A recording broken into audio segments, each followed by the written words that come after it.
Jared Dillian. Now you know a rich guy. I'm Jared Dillian. This is the Jared Dillian Show. We're talking about something that's pretty important, Social Security. If you want to call to talk about Social Security and how to optimize your benefits, please call 844-305-7800.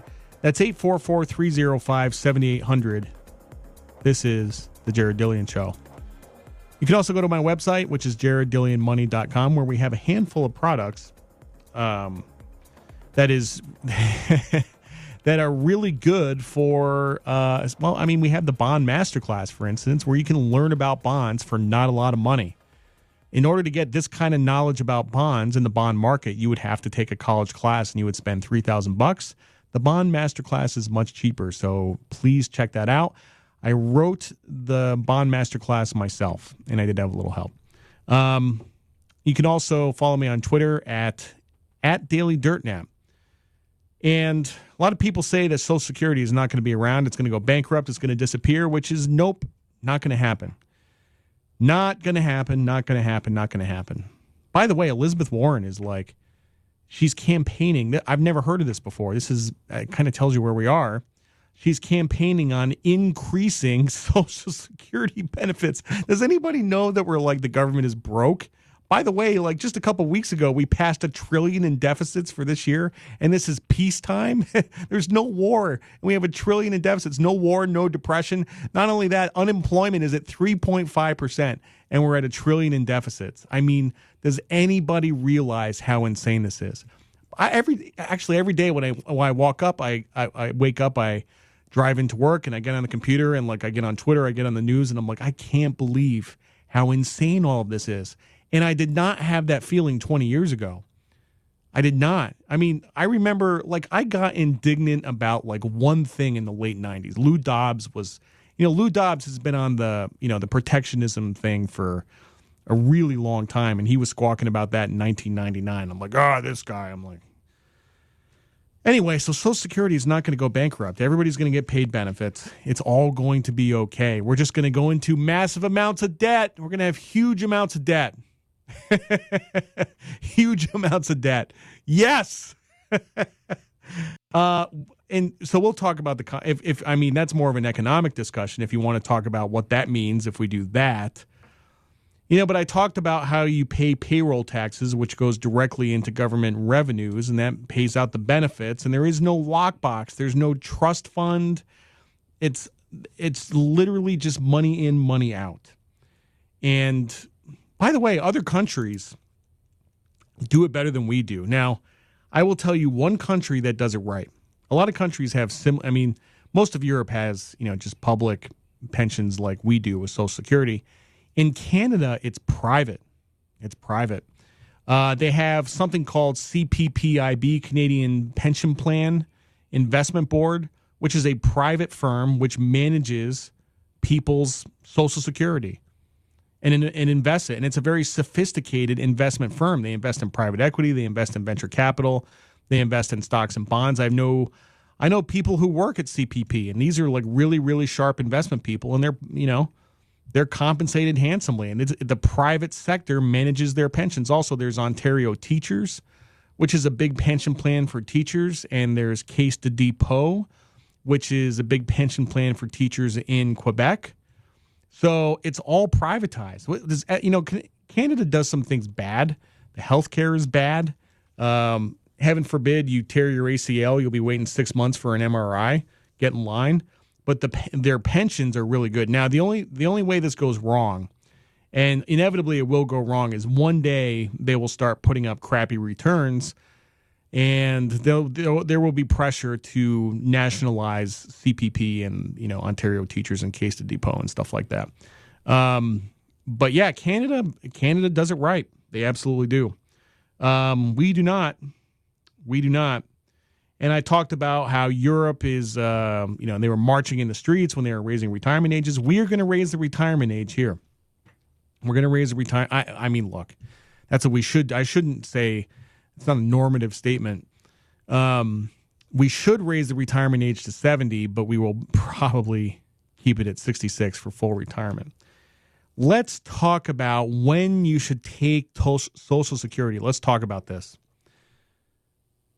Everybody does it ass backwards. Everybody gets it absolutely wrong. So you can take it as early as 62 or as late as 70.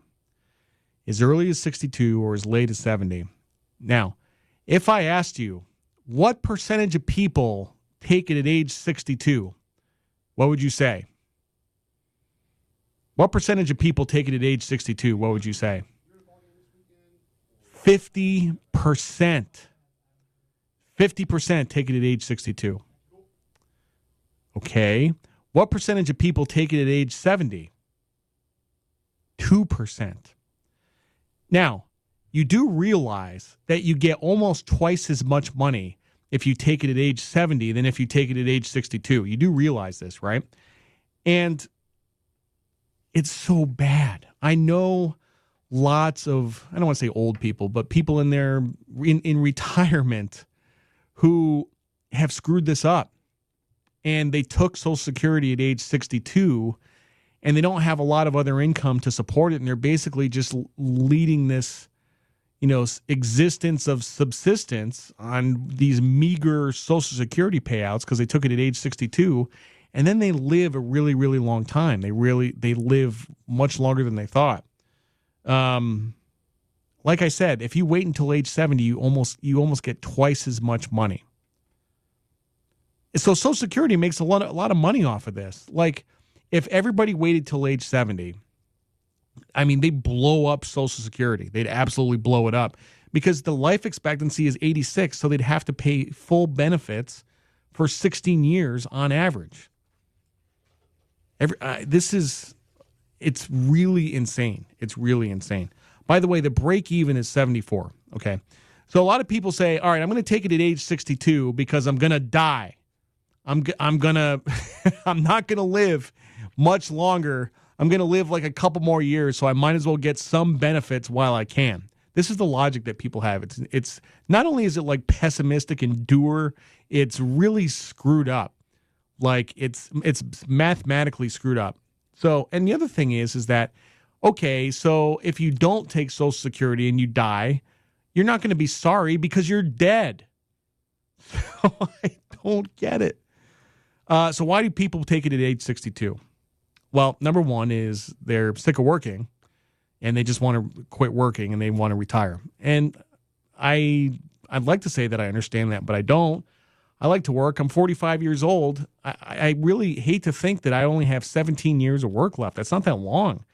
It's really not enough time for me to accomplish the things I want to accomplish. So I'm not really in a hurry to stop working. Now, having said that, there are some people who are engaged in physical labor, and they are probably in a hurry to stop working because when you're at age 62, your body starts to break down, and it's kind of hard to continue to do physical labor until age 70.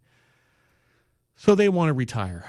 And I guess I get that, but I guess that's also an argument for, getting a job that doesn't require physical labor, I guess. The other reason that people retire early is because they have no savings. So let's say they retire at age 62, but they don't want to take benefits until age 70. Well, they can't live for 8 years off their savings. They don't have enough savings.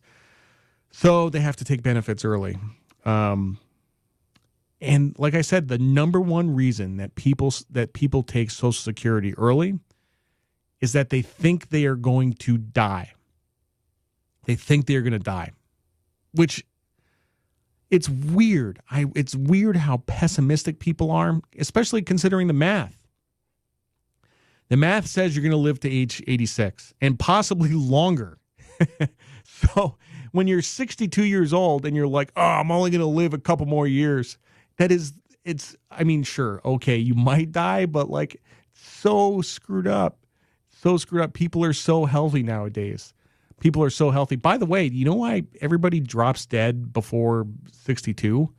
It's because they smoke. If you've ever seen the numbers on, that's why this e-cigarettes thing is just madness.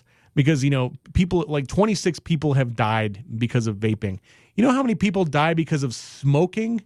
700,000 people a year because of smoking actual cigarettes. Walmart which has actual cigarettes, has banned the e-cigarettes.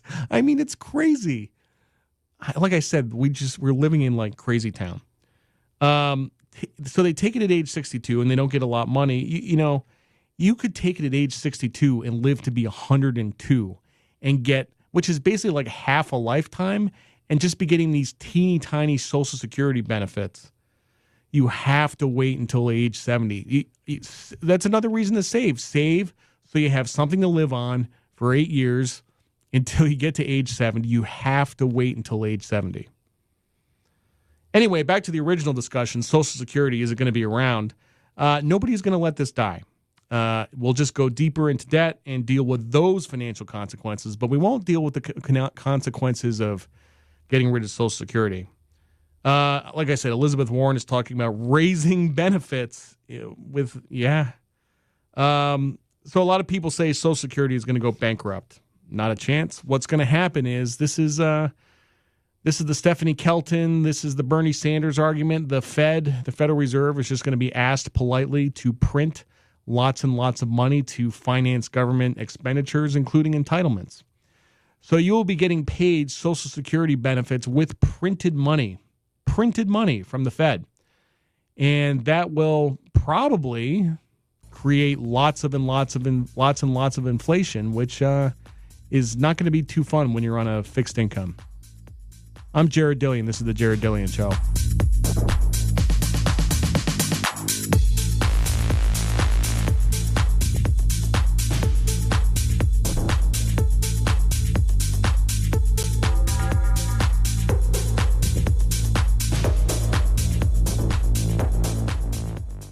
The Jared Dillian Show.